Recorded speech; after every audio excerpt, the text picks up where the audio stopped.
பொன்னியின் செல்வன் இரண்டாம் பாகம் சுழற்காற்று. அத்தியாயம் 30. துவந்த யுத்தம். முடிவில்லாத வழியில் குதிரைகள் போய்க் கொண்டிருப்பதாக வந்தியத்தேவனுக்கு தோன்றியது. இந்த வைஷ்ணவன் நம்மை உண்மையில் ஏமாற்றிவிட்டானா? சத்துருக்களிடம் நம்மை கொண்டு போய் ஒப்புவிக்கப் போகிறானா? இருபுறமும் காடுகள் அடர்ந்திருந்தன. அவற்றுக்குள் பார்த்தால் கன்னங்கரிய பயங்கரமான இருள். அந்த இருண்ட காட்டில் என்னென்ன அபாயங்கள் என்னென்ன விதத்தில் இருக்கின்றனவோ தெரியாது. சிறுத்தைகள், கரடிகள், யானைகள், விஷ ஜந்துக்கள், இவற்றுடன் பகைவர்களும் மறைந்திருக்கக்கூடும். யார் கண்டது? தெற்கு திசையில் சோழ சைன்யம் கடைசியாக பிடித்திருக்கும் இடம் தம்பளைதான் என்று சொன்னார்களே. இவன் நம்மை எங்கே அழைத்துப் போகிறான்? நல்ல வேளையாக நிலா வெளிச்சம் கொஞ்சம் இருந்தது. சந்திர கிரணங்கள் வானுர ஓங்கிய மரங்களின் உச்சியில் தவழ்ந்து விளையாடின. அதனால் ஏற்பட்ட சலன ஒளி சில சமயம் பாதையிலும் விழுந்து கொண்டிருந்தது. எதிரே 3 குதிரைகள் போவது சில சமயம் கண்ணுக்கு நிழல் உருவங்களாக தெரிந்தது. ஆனால் குதிரைகளின் குளம்புச் சத்தம் மட்டும் இடைவிடாமல் கேட்டுக் கொண்டிருந்தது.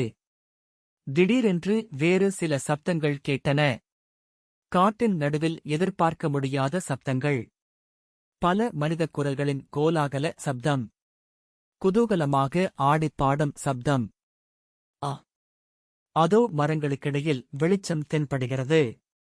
சுடுந்துகளின் வெளிச்சத்தோடு பெரிய காளவாய் போன்ற அடுப்புகள் எரியும் வெளிச்சமும் தெரிகிறது. ஆகா! இந்தக் காட்டின் நடுவே தாவடி போட்டுக்கொண்டு குதூகலமாயிருக்கும் வீரர்கள் யார்? சோழ நாட்டு வீரர்களா? அல்லது பகைவர் படையைச் சேர்ந்த வீரர்களா? இதைப் பற்றி வந்தியத்தேவன் மிகச் சொற்ப நேரந்தான் சிந்தித்திருப்பான்.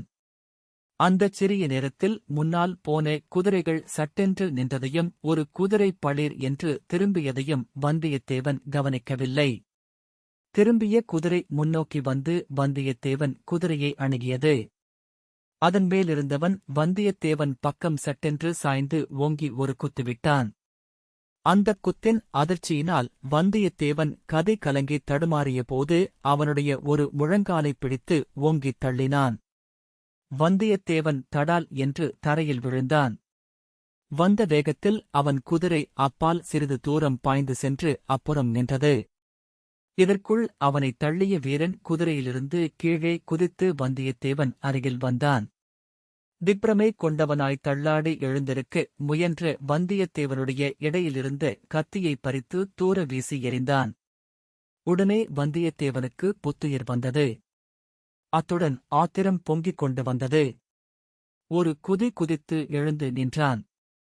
2 கையையும் இறுக மூடிக்கொண்டு வஜ்ரம் போன்ற முஷ்டியினால் தன்னை தள்ளிய ஆளைக் குத்தினான். கொத்து வாங்கிக் கொண்டவன் சும்மா இருப்பானா? அவனும் தன் கைவரிசையைக் காட்டினான். இருவருக்குள்ளும் பிரமாதமான துவந்த யுத்தம் நடந்தது. கடோத்கஜனும் இடும்பனும் சண்டை போடுவது போல் போட்டார்கள். வேடன் வேடந்தரித்து சிவபெருமானும் அர்ச்சுனனும் கட்டிப் புரண்டதைப் போல் புரண்டார்கள். திக்கஜங்களில் 2 இடம்பெயர்ந்து ஒன்றோடொன்று மோதிக்கொள்வது போல் அவர்கள் மோதிக்கொண்டார்கள். வந்தியத்தேவனுடன் வந்த ஆழ்வார்க்கடியானும் அவர்களுக்கு முன்னால் வந்த வீரர்களும் விலகி நின்று ஆச்சரியத்துடன் பார்த்து கொண்டு நின்றார்கள். மரக்கிளைகளின் அசைவினால் அடிக்கடி சலித்த நிலா வெளிச்சத்தில் அவர்கள் அந்த அதிசயமான சண்டையைக் கண் கொட்டாமல் பார்த்துக் கொண்டிருந்தார்கள். சீக்கிரத்தில் காலடி சத்தங்கள் கேட்டன. கையில் கொளுத்தப்பட்ட சுளுந்துகளுடன் வீரர்கள் சிலர் மரக்கிளைகளை விலக்கிக் கொண்டு அவ்விடத்திற்கு வந்தார்கள். அப்படி வந்தவர்களும் அதிசயத்துடன் அந்த துவந்த யுத்தத்தை பார்த்து கொண்டு நிற்கலானார்கள். சிறிது நேரத்திற்கெல்லாம் சுற்றிலும் ஒரு பெரிய கூட்டம் கூடிவிட்டது. கடைசியாக வந்தியத்தேவன் கீழே தள்ளப்பட்டான். அவனைத் தள்ளிய வீரன் அவன் மார்பின் பேரில் ஏறி உட்கார்ந்து கொண்டு இடையில் சுற்றியிருந்த துணிச்சுருளை அவிழ்த்தான். அதற்குள்ளிருந்த ஓலையைக் கைப்பற்றினான். அதைத் தடுப்பதற்கு வந்தியத்தேவன் ஆனமட்டும் முயன்றும் அவன் முயற்சி பலிக்கவில்லை. ஓலை அவ்வீரனுடைய கையில் சிக்கியதும் துள்ளிப் பாய்ந்து சுற்றிலும் நின்றவர்கள் பிடித்திருந்த சுளுந்து வெளிச்சத்தண்டை சென்றான். அவன் ஒரு சமிக்ஞை செய்யவும் மற்றும் 2 வீரர்கள் ஓடிவந்து வந்தியத்தேவன் தரையிலிருந்து எழுந்திருக்க முடியாமல் பிடித்துக் கொண்டார்கள். வந்தியத்தேவன் சொல்ல முடியாத ஆத்திரத்துடனும் தாபத்துடனும், பாவி வைஷ்ணவனே, இப்படிப்பட்ட சிநேகத் துரோகம் செய்யலாமா? அவனிடமிருந்து அந்த ஓலையை பிடுங்கு என்று கத்தினான். அப்பனே, என்னால் இது இயலாத காரியம் ஆயிற்றே என்றான் ஆழ்வார்க்கடியான். சீச்சி, உன்னைப் போன்ற கோழையை நான் பார்த்ததே இல்லை. உன்னை வழித்துணைக்கு நம்பி வந்தேனே என்றான் வந்தியத்தேவன். ஆழ்வார்க்கடியான் குதிரையிலிருந்து சாவதானமாக இறங்கி வந்தியத்தேவன் அருகில் சென்று அவன் செவியில், அடே அசடே, ஓலை நீ யாருக்குக் கொண்டு வந்தாயோ அவரிடம்தான் போயிருக்கிறது. ஏன் வீணாக புலம்புகிறாய் என்றான். சுளுந்து வெளிச்சத்தில் ஓலையை படித்துக் கொண்டிருந்த வீரனுடைய முகத்தை மற்ற வீரர்கள் பார்த்துவிட்டார்கள். உடனே ஒரு மகத்தான குதூகல ஆரவாரம் அவர்களிடமிருந்து எழுந்தது. பொன்னியின் செல்வர் வாழ்க! வாழ்க! அந்நிய மன்னரின் காலன் வாழ்க! எங்கள் இளங்கோ வாழ்க! சோழ குலத்தோன்றல் வாழ்க! என்பன போன்ற கோஷங்கள் எழுந்து அந்த வனப்பிரதேசமெல்லாம் பரவின. அவர்களுடைய கோஷங்களின் எதிரொலியைப் போல் மரக்கிளையில் தூங்கிக் கொண்டிருந்த பட்சிகள் விழித்தெழுந்து இறகுகளை சடசடவென்று அடித்துக்கொண்டு பலவித ஒலிகளைச் செய்தன. இதற்கு முன் வந்திருந்தவர்களைத் தவிர இன்னும் பல வீரர்களும் என்ன விசேஷம் என்று தெரிந்து கொள்வதற்காக திடுதிடுவென்ற சத்தத்துடனே மரண் செடி கொடிகளை விலக்கிக் கொண்டு ஓடி வந்தார்கள். கூட்டம் பெருகுவதைக் கண்டு வீரன் சுற்றிலும் ஒருமுறை திரும்பிப் பார்த்து, நீங்கள் அனைவரும் பாசறைக்குச் செல்லுங்கள். விருந்துக்கு வேண்டிய ஏற்பாடு செய்யுங்கள். சற்று நேரத்துக்குள் நான் வந்துவிடுகிறேன் என்று சொல்லவே அவர்கள் எல்லாரும் ஒரு மனிதனைப் போல் விரைந்து அவ்விடம் விட்டுப் போய்விட்டார்கள். நன்றாக குத்தும் அடியும் பட்ட வந்தியத்தேவன் தரையில் உட்கார்ந்தபடி எதையெல்லாம் பார்த்துக் கொண்டிருந்தான். உடம்பில் அடிபட்ட வலியெல்லாம் மறந்துவிடும்படியான அதிசயக் கடலில் அவன் மூழ்கியிருந்தான். ஆகா, இவர்தானா இளவரசர் அருள்மொழிவர்மர்? இவர் கையிலேதான் எவ்வளவு வலிவு, என்ன விரைவு! குட்டுப்பட்டாலும் மோதிரக் கையால் குட்டுப்பட வேண்டும் என்பார்களே, குத்துப்பட்டால் இவர் கையினால் அல்லவா குத்துப்பட வேண்டும்? இவரிடம் அர்ச்சுனனுடைய அழகும் கம்பீரமும் இருக்கின்றன. பீமசேனனுடைய தேக பலம் இருக்கிறது.